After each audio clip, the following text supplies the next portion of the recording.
Hello everyone. आज के इस लेक्चर में मैं आपको करवाने वाला हूँ मेमोरी एड्रेसिंग स्कीम्स। बहुत ही इंपॉर्टेंट टॉपिक है ये आपके कंप्यूटर आर्किटेक्चर में।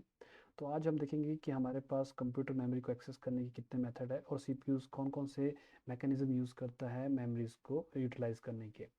तो पिछले जो फेच डिकोड साइकिल में मैंने आपको बताया था कि दो तरीके के आप मेमोरीज को दो तरीके से मेमोरी को एक्सेस कर सकते हो। एक आपके पास डायरेक्ट एड्रेसिंग मोड होता है और एक इनडायरेक्ट एड्रेसिंग मोड होता है।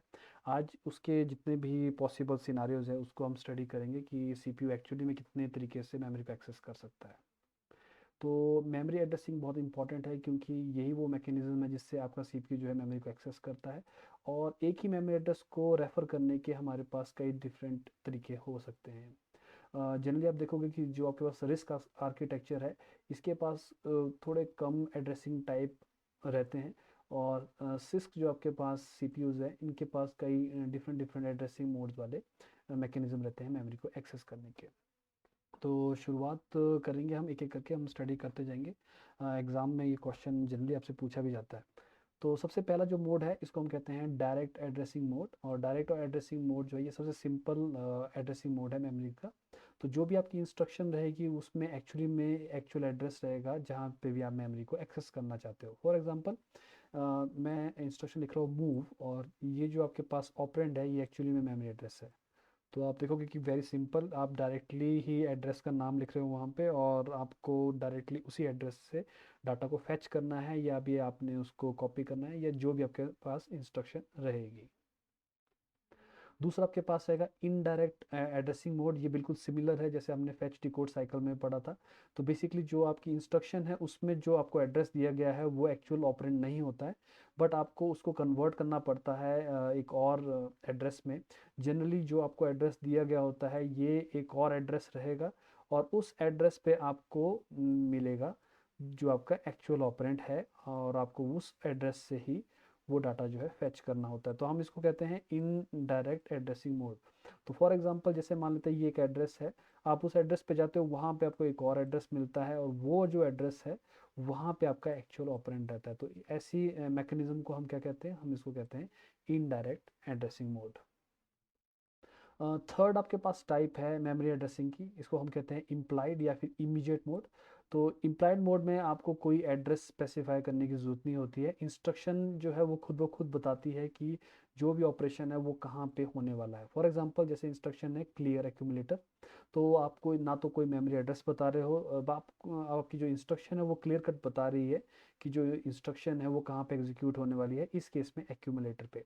या दूसरा आपके पास ऑप्शन है जैसे आप पुश ऑपरेशन करते हो, जहाँ पे x जो है एक वैल्यू है, अब ये वैल्यू जाने कहाँ वाली है, बेसिकली पुश जो है ये एक स्टैक पे जाने वाला है और सीपीयू जानता है कि स्टैक कहाँ पे है। तो ऐसे एड्रेसिंग मोड को हम क्या कहते हैं, हम इसको कहते हैं इम्प्लाइड या फिर इमीडिएट मोड। थर्ड आपके पास है रजिस्टर मोड। रजिस्टर मोड में आपके पास बेसिकली मेमोरी एड्रेसेस नहीं रहेंगे, बल्कि एक रजिस्टर को स्पेसिफाई किया जाएगा और रजिस्टर में आपका डाटा कंटेन होगा। फॉर एग्जांपल जैसे मैं लिखता हूँ क्लियर R1, तो R1 जो है ये एक्चुअली में एक रजिस्टर है। तो बेसिकली रजिस्टर में आप डाटा को एक्चुअली में स्टोर कर रहे हो। आप देखोगे कि हमारे पास ऐसे मोड भी रहते हैं जहाँ पे रजिस्टर एक्चुअली में एक एड्रेस कंटेन करता है और वो एड्रेस जो है बाद में मेमोरी से फैच किया जाता है। पर इस केस में आप जो है डायरेक्टली डील कर रहे हो किससे, आप रजिस्टर से डील कर रहे हो। रजिस्टर इनडायरेक्ट वेरी सिमिलर, आपके पास रजिस्टर मोड है जैसे मैंने आपको बताया। पर प्रॉब्लम ये है कि इस केस में रजिस्टर जो है इटसेल्फ जो है वो डाटा कंटेन नहीं करता, बल्कि वो एक एड्रेस कंटेन करता है और वो एड्रेस जो है बाद में कन्वर्ट किया जाता है एक मेमोरी लोकेशन पे और फिर आप उस मेमोरी लोकेशन से डाटा को फैच करते हो। फॉर एग्जांपल जैसे मैंने लिखा है इनडायरेक्ट ऐड R1, तो बेसिकली R1 रजिस्टर में जो भी आपके पास डाटा होगा, मान लेते हैं आपके पास 101 डाटा है, तो आप क्या करते हो उस 101 को मेमोरी से रीड करते हो। तो इससे हम क्या कहते हैं, इसको हम कहते हैं indirect register mode. Auto increment mode बिल्कुल वैसा ही है जैसे आपका रजिस्टर मोड होता है। फ़र्क सिर्फ इतना रहता है कि जितनी बार ये इंस्ट्रक्शन एग्जीक्यूट होती है तो हम जनरली उस रजिस्टर को एक इंक्रीमेंट कर देते हैं। और ऐसा जो आपके पास मोड है ये आप देखोगे कि ये लूप्स में बहुत ज़्यादा यूज़ होता है। तो क्योंकि जनरली आप देखोगे कि वहाँ पे आपको एक काउंटर की ज़रूरत होती है जो लूप को इंक्रीमेंट कर रहा होता है। अब आते हैं हम सबसे इम्पॉर्टेंट मेमोरी एड्रेसिंग स्कीम में, जिसको हम रिलेटिव एड्रेसिंग बोलते हैं, और ये सबसे ज़्यादा यूज़ की जाती है आपके सीपीयू प्रोग्राम्स में। कंपाइलर जो है जनरेट करते हैं कोड को, वो रिलेटिव एड्रेसिंग में करते हैं। तो जनरली क्या होता है कि आपको एक एड्रेस स्पेसिफाई किया जाता है, लेकिन वो एड्रेस जो है एक पर्टिकुलर रजिस्टर के रिलेटिव होगा। दैट मीन्स कि जो भी एड्रेस स्पेसिफाई किया जाएगा वो सबसे पहले उस रजिस्टर्स में जो भी कंटेंट है उसमें ऐड किया जाएगा, और उसके बाद उससे आपको इफेक्टिव एड्रेस मिलेगा। तो जैसे एग्जांपल के लिए मान लेते हैं कि रिलेटिव एड्रेसिंग के लिए हम एक एक्यूमुलेटर को यूज़ कर रहे हैं, या फिर एक किसी भी रजिस्टर को यूज़ कर रहे हैं। मान लेते हैं रजिस्टर का नाम ACC है, और इस ACC की वैल्यू जो है 100 है। तो अब जैसे मान लो आपके पास इंस्ट्रक्शन है क्लियर 100। तो बेसिकली होगा क्या कि ये जो एड्रेस है, यहाँ पे जो एड्रेस है, ये सबसे पहले इस ACC वाले वैल्यू पे ऐड किया जाएगा, और जब ऐड कर लिया जाएगा तो जो भी एड्रेस आएगा वो आपके पास इफेक्टिव एड्रेस होगा जहाँ पे ऑपरेशन टेक प्लेस करेगा। तो इस तरीके से ACC का कंटेंट जो है वो ऐड किया जाता है जो भी एड्रेस आप स्पेसिफाई कर रहे हो। तो इस केस में आप देख सकते हो कि एड्रेस जो स्पेसिफाई किया गया था वो था 100, और बेस का जो वैल्यू थी वो भी थी 100। तो इफेक्टिव एड्रेस आपका क्या बन गया 200।